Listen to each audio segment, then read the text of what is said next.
Վստահ էի, որ տոնածառի քննարկումները անխուսափելի են լինելու։ Իմ էջում ընկերներիս ու հետևորդներիս համար կարծում եմ իմ կարծիքը հետաքրքիր է նրանց համար, քանի որ ինձ էլ հետաքրքիր է նրանց կարծիքները։ Ես էլ փորձեմ իմ մտածածը շարադրեմ։ Պրինցիպի ինձ թվում է բոլորիս մտածածն էլ նմանատիպ է։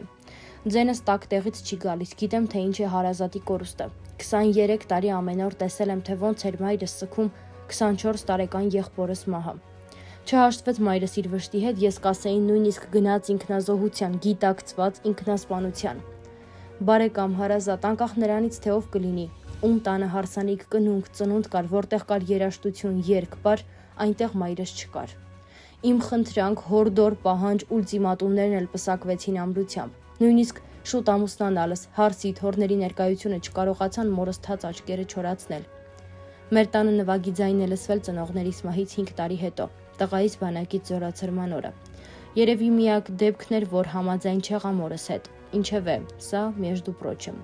Տոնածառը դա երեխաների համար է։ Զոհվածների, անհետ կորածների, գերիների, ինչպես նաև մեր բոլորի երեխաներին ոչ մի բարոյական իրավունք չունենք արգելել երազելու, ուրախանալ։ Թող մայրաքաղաքում, մյուս քաղաքներում եւ գյուղերում տեղադրվեն տոնածառներ, թող լինեն լույսեր ու փայլեր։ Դրանով ոչ թե կանարգենք մեր հերոսների հիշատակը կամ կանտեսենք հարազատների վիշտը, այլ նաաբարոտ, հերոսների ցանկությունը կկատարենք, մեր բալիկներին ժպիտ ու խինդ կպարգևենք։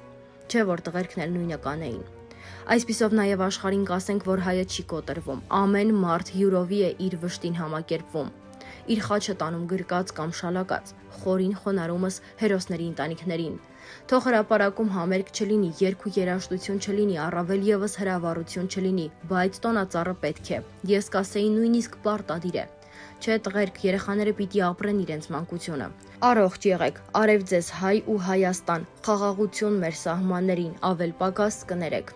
Գրառումը կատարել էր Ավագ Պապոյանը իր Facebook-յան էջում։ Դեկտեմբերի 2-ին Հայաստանի արտաքին գործերի նախարար Արարատ Միրզոյանը ԵԱՀԿ ԱԳ-նախարարական համաժողովի շրջանակներում հանդիպում է ունեցել Հունաստանի ԱԳ-նախարար Նիկոս Դենդիասի հետ։ ԱԳ-նախարարները գոհունակություն են հայտնել երկու երկրների միջև քաղաքական երկխոսության դինամիկայի կապակցությամբ, այդ առումով նշելով նաև խորհրդարանական մակարդակում շփումների ակտիվացման կարևորությունը։ Նախարար Միրզոյանն իր երախտագիտությունն է հայտնել Հունաստանի կառավարությանը Հայաստանի համար դժվարին ժամանակաշրջանում ցուցաբերած աջակցության, ինչպես նաև Արցախի ժողովրդի դեմ ադրբեջանական ագրեսիայի հետևանքով առաջացած ճգնաժամի հաղթահարման ուղղված հումանիտար օգնություն տրամադրելու համար։ Հայաստանի եւ Հունաստանի ԱԳ-նախարարները մտքեր են փոխանակել նաև տարածաշրջանային եւ միջազգային փոխադարձ հետաքրքրություն ներկայացնող հարցերի շուրջ։ Արարատ Միրզոյանը Նիկոս Դենդիասին է ներկայացրել ադրբեջանական զինված ուժերի կողմից Հայաստանի Հանրապետության ինքնիշխան տարածքի նկատմամբ սանձազերծված հերթական ագրեսիայի հետևանքով ստեղծված իրավիճակը եւ դրան հետեւած վերջին զարգացումները։ Մտքեր են փոխանակվել նաև Լեռնային Ղարաբաղի հակամարտության խաղաղ կարգավորման գործընթացի շուրջ։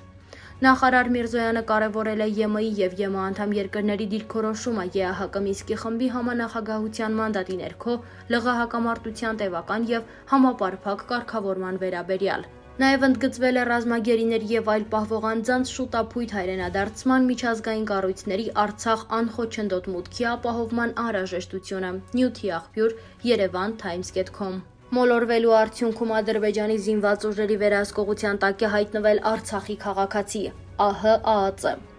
Արցախի Հանրապետության ազգային անվտանգության ծառայությունը միջոցներ է ձեռնարկում մոլորվելու արդյունքում Ադրբեջանի զինված ուժերի վերահսկողության տակ հայտնված արցախցուն վերադարձնելու ուղղությամբ։ Այսօր ժամը 13:00-ի սահմաններում ԱՀ ազգային անվտանգության ծառայությանը հաղորդվել էր Մարտունու շրջանի Ճարտար քաղաքի 1956 թվականին ծնված բնակիչ ՍՍ-ի անհայտ կորելու մասին։ Ահազանգի հիման վրա ձեռնարկված միջոցառումների արդյունքում պարզվել է, որ ԱՀ հիշյալ քաղաքացին մոլորվելու հետևանքով հայտնվել է Ադրբեջանի Հանրապետության զինված ուժերի վերահսկողության տակ գտնվող տարածքում եւ վերջիններիս կողմից վերցվել արգելանքի։ Դեպքի մասին անմիջապես հաղորդվել է ռուս խաղաղապահներին, այս պահին բանակցություններ են ընթանում ՍՍ-ին հայկական կողմին վերադարձնելու ուղղությամբ։ Նյութի աղբյուր Yerevan-Times.com Հունվարի 1-ից գիտության ոլորտի աշխատակիցների աշխատավարձերը կբարձրանան։ Նիկոլ Փաշինյանը ներկայացրել է աշխատավարձերի բարձրացումները։ Արդեն 2022 թվականի հունվարի 1-ից գիտության ոլորտում տեղի կունենան աշխատավարձերի հետևյալ բարձրացումները։ լաբորանտ 67,000-ից 102,000 դրամ, աճը 52%, ավագ լաբորանտ 76,000-ից 110,000 դրամ, աճը 44%, կրտսեր գիտաշխատող 85,000-ից 800-ից 120,000 դրամ, աճը 40%, ավագ գիտաշխատող 99,000-ից 200,000 դրամ, աճը 102%, առաջատար գիտաշխատողը 114,300 դրամից 250,000 դրամ, աճը 118%, նյութի աղբյուր yerevantimes.com Ադրբեջանը կոպտորեն խախտում է ՄԱԿ-ի կանոնադրությունը և Հելսինկյան եզրափակիչ ակտի սկզբունքները։ Դեկտեմբերի 2-ին տեղի է ունեցել ԵԱՀԿ նախարարական 28-րդ համաժողովը, որին մասնակցել է Հայաստանի Հանրապետության ագնախարար Արարատ Միրզոյանը և հանդես եկել ելույթով։ Տիկին նախագահող, հարգելի գործընկերներ, տիկնայք և պարոնայք, նախ և առաջ կցանկանայի միանալ իմ գործընկերներին և շնորհակալություն հայտնել ԵԱՀԿ Շվեդիայի նախագահությանը տարվա ընթացքում կազմակերպությունը ղեկավարելու համար։ Ադրբեջանի կողմից Լեռնային Ղարաբաղի ժողովրդի դեմ սանձազերծված պատերազմից և նոյեմբերի 9-ի եռակողմ հայտարարության ստորագրումից 1 տարի անց իրավիճակը Լեռնային Ղարաբաղում և Հայաստանի ու Ադրբեջանի սահմանին շարունակում է լարված մնալ։ 2021 թվականի մայիսից ադրբեջանական զինված ուժերը ներթափանցել են Հայաստանի սահմաններից, նրանք մինչ այժմ պահպանում և շարունակում են ամրապնդել իրենց ապօրինի ներկայությունը Հայաստանի ինքնիշխան տարածքում։ Իր ագրեսիվ գործողություններով Ադրբեջանը կոպտորեն խախտում է ՄԱԿ-ի կանոնադրությունը և Հելսինկյան եզրափակիչ ակտի սկզբունքները։ Անշուշտ Ադրբեջանի գործողությունները խախտում են բոլոր ռազմական գործողությունների դադարեցման վերաբերյալ նոյեմբերի 9-ի եռակողմ հայտարարությամբ իր ստանձնած պարտավորությունները։ Ուժի կիրառման դրսևորումներից է նաև այն, որ Ադրբեջանը ոչ միայն պատանդարության մեջ է պահում, այլ մշտական փորձեր է կատարում գերեվարել հայ զինծառայողների և քաղաքացիական անձանց։ Ադրբեջանը ոչ միայն շարունակում է անտեսել բոլոր հայ ռազմագերիներին և քաղաքացիական պատանդներին անհապաղ և անվերապահ ազատ արձակելու միջազգային հանրության կոչերը, այլև մի շարք դեպքերում վերջինը նոյեմբերի 16-ին Հայաստանի Հանրապետության տարածքի վրա հարձակման արդյունքում ադրբեջանական զինված ուժերը հերթական անգամ գերեվարել են հայ զինծառայողի։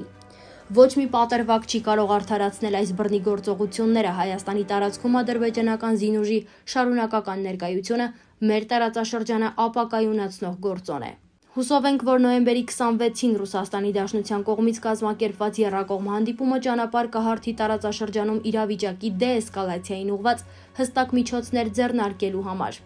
Հայաստանը պատրաստ է բանակցությունների միջոցով հասնելու Հարավային Կովկասի տարածաշրջանում տևական կայունության։ Եզրափակելով կցանկանայի ողջունել Լեհաստանին որպես ԵԱՀԿ ապագա նախագահող երկիր և մաղթել ամենայն հաջողություն և շնորհակալություն։ Նյութի աղբյուր yerevantimes.com